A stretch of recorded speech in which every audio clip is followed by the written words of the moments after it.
Olá pessoal, hoje eu estou aqui para conversar com vocês a respeito de um tema que eu sou apaixonada, que é a atuação fisioterapêutica na cirurgia plástica. Bom, já venho há muitos anos me aperfeiçoando, sempre tentando buscar essas inúmeras inovações que elas acontecem até de forma anual dentro da cirurgia plástica. Então, lá atrás, quando eu realizei a minha pós-graduação, um dos requisitos, né, que fez eu escolher a pós-graduação no IBRAP foi justamente que as aulas em cirurgia plástica eram ministradas pelo cirurgião plástico Dr. Adolfo Carlucci, né? Ele também que trouxe esse conceito da drenagem reversa aqui para o Brasil, né? Que é uma abordagem de extrema importância tanto na abdominoplastia como também na ritidoplastia. Bom, e ao longo desses anos eu fui observando que as nossas condutas fisioterapêuticas, elas têm que acompanhar também todos esses processos de mudança que ocorrem dentro da cirurgia plástica. Um exemplo disso é a implementação de muitas tecnologias que foram sendo colocadas ali para entregar um melhor resultado final para o paciente.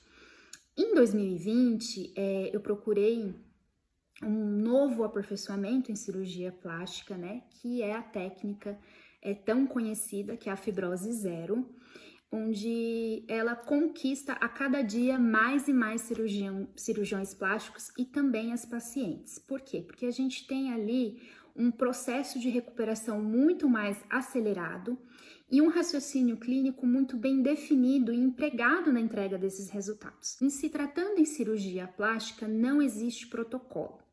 A própria técnica do fibrose zero, a gente não pode chamar, às vezes, até de protocolo, ou até mesmo a palavra técnica pode vir a confundir o paciente e até mesmo o cirurgião plástico. Por quê? Quando a gente pensa em protocolo, a gente já pensa em receita de bolo.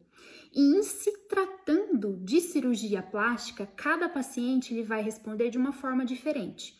Então, quando a gente tem ali o nosso ato cirúrgico, desde aquele primeiro ali sangramento, existe uma cascata de efeitos fisiológicos que vai acontecer nesse paciente. Porém, cada indivíduo ele vai responder de uma forma. Então, às vezes, aquela fase da cicatrização tão conhecida, por exemplo, fase inflamatória, fase proliferativa, fase de remodelamento, enfim, de paciente para paciente, ele não vai responder aquela mesma cronologia que é tão divulgada perante a literatura. Às vezes o meu paciente ele vai ficar mais tempo numa fase inflamatória, ele vai responder de formas diferentes. Então eu digo que não existe um protocolo pré-definido. Então quando nós falamos de fisioterapia dentro da cirurgia plástica, o profissional ele precisa estar muito bem amparado pelos conceitos e principalmente entender muito bem do que? De fisiologia. Quando você tem, né, dentro de si esse respaldo que ninguém consegue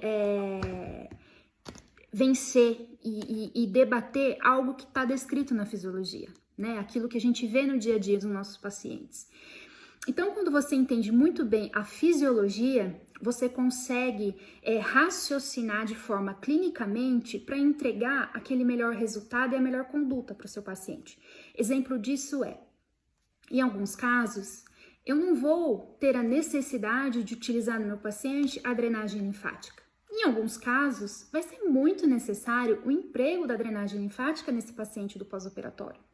Há muitos anos atrás, se empregava a drenagem linfática dentro do centro cirúrgico, mas isso não fazia menor resultado. Por quê? Porque quando você tem ali uma lesão, né, um ato cirúrgico, por exemplo, uma abdominoplastia, todo aquele sistema linfático, aqueles capilares, eles vão ser comprometidos. Então, se eu entro com uma técnica ali de drenagem linfática manual, ela não vai me dar resultado. Por quê? Porque eu preciso esperar esse processo, né, de linfangiogênese, que eu preciso ter o quê? Esses capilares suprindo aquela região a qual sofreu o trauma.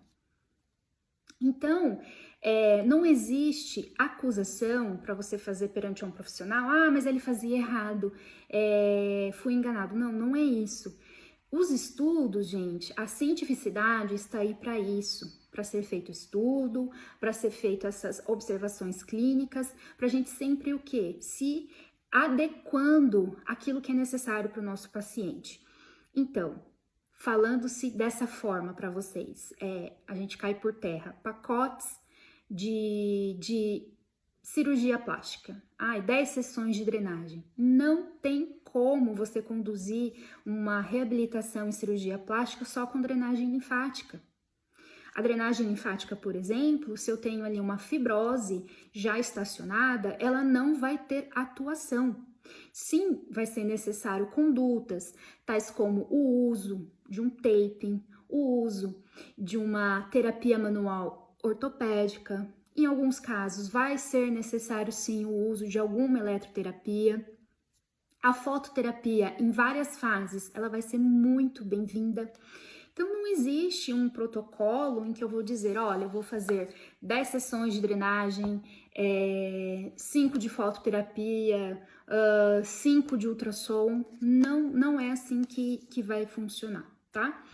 E também porque, né, conforme os anos vão passando, a ciência também ela vai acompanhando aí com novos estudos, né, com novos empregos de técnicas. Então, não necessariamente eu vou precisar trabalhar ali com aquele meu paciente também o ultrassom, né? Porque eu preciso ter esse olhar na fase de atuação, se ele está na fase inflamatória, na fase proliferativa, no remodelamento. Porém, se eu tenho alguma intercorrência, alguma consequência futuramente, eu vou ter que saber empregar muito bem uma eletroterapia. Então, por isso que perante ao cenário hoje que nós temos, né, de nível nacional, que a cada dia crescem-se novas técnicas, novas bandeiras de atuação, onde existem alguns profissionais que ditam, não, a minha técnica é a melhor, não se usa drenagem, não se usa eletroterapia, só isso aqui que eu faço que dá certo, não é bem por aí, tá?